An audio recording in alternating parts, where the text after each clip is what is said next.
خرج سيرجيو راموس بالكره وانطلق مع دي ماريا. دي ماريا كره ممتازه ماهوش متسلل، هيله ممتازه لبنزيما. كريم بنزيما يفتح مجال التسجيل ويسجل هدفه الرابع هذا الموسم. يا لها من تمريره، دعوني اقول يا لها من تمريره قبل ان اقول يا له من هدف، لان فعلا التمريره كانت من اروع ما يكون بالمليمتر تقريبا. شوف الإعادة مرة أخرى، سيرجيو راموس للفنان البرازيلي أنخيل دي ماريا حطها له في صدره وكريم بنزيما الحق الكرة وارفعها ببراعة فوق رأس ديغو لوبيز. هاي التمريرة وهو الاستقبال والمراقبة والبراعة في رفع الكرة فوق الحارس. العودة المدافع موساتشو لم تكن موفقة لأن كريم بنزيما كان رائعا، أو هذا جونزالو عفوا الأرجنتيني لم تكن موفقة، وكريم بنزيما افتتح مجال التسجيل لصالح على دي ماريا. وصلت كريم بنزيما، دي ماريا وكاكا هدف جول.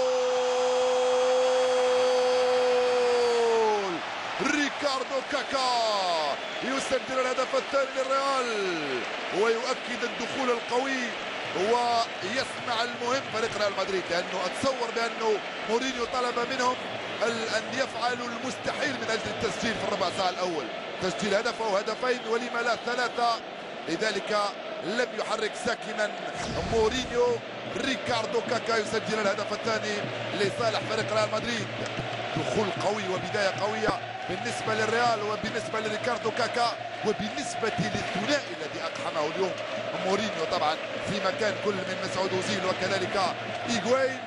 كاكا يسجل في مباراة اليوم في الجولة العاشرة من الدوري الإسباني بعد ما اخذ مكانه كما قلت، يسجل هدفه الثالث في الدوري هذا الموسم. ريكاردو كاكا لعبة كاكا ممتازة يوصلها لمارسيلو، كريم بنزيما ودي ماريا. كريم بنزيما هايلة لدي ماريا